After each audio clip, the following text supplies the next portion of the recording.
গাজীপুরের কালীগঞ্জে মঙ্গলবার নানা কর্মসূচির মধ্য দিয়ে যথাযোগ্য মর্যাদায় মহান বিজয় দিবস উদযাপিত হয়েছে।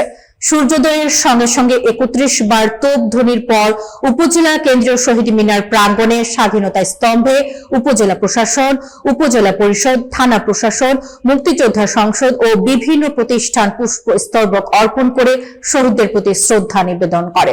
কালীগঞ্জ প্রতিনিধি মোহাম্মদ শাহনেওয়াজ জানান, দিনটি বর্ণাঢ্য র্যালি দিয়ে শুরু হয়, যা প্রধান সড়ক প্রদক্ষিণ করে। পরে কালীগঞ্জ RRN সরকারি পাইলট উচ্চ বিদ্যালয় মাঠে জাতীয় পতাকা উত্তোলনের মধ্য দিয়ে আনুষ্ঠানিক কর্মসূচি শুরু হয়। পুলিশ, আনসার ও শিক্ষার্থীদের অংশগ্রহণে কুচকাওয়াজ ও ডিসপ্লে অনুষ্ঠিত হয়। উপজেলা নির্বাহী কর্মকর্তা ATM কামরুল ইসলাম, সহকারী কমিশনার জাকিয়া সারওয়ার লিমা, থানার অফিসার ইনচার্জ মোহাম্মদ জাকির হোসেন এবং অন্যান্য সরকারি কর্মকর্তারা উপস্থিত ছিলেন।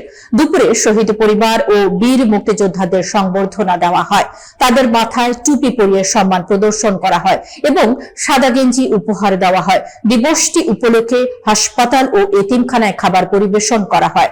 বাদ জোহর থেকে সকল মসজিদ, মন্দির, গির্জা ও প্যাগোডায় শান্তি ও অগ্রগতির জন্য মিলাদ ও প্রার্থনা অনুষ্ঠিত হয়। বিকেলে সাংস্কৃতিক অনুষ্ঠানে গান ও নৃত্য পরিবেশন করা হয়, যা দিবসের আনন্দ ও গৌরবকে আরো প্রাণবন্ত করেছে।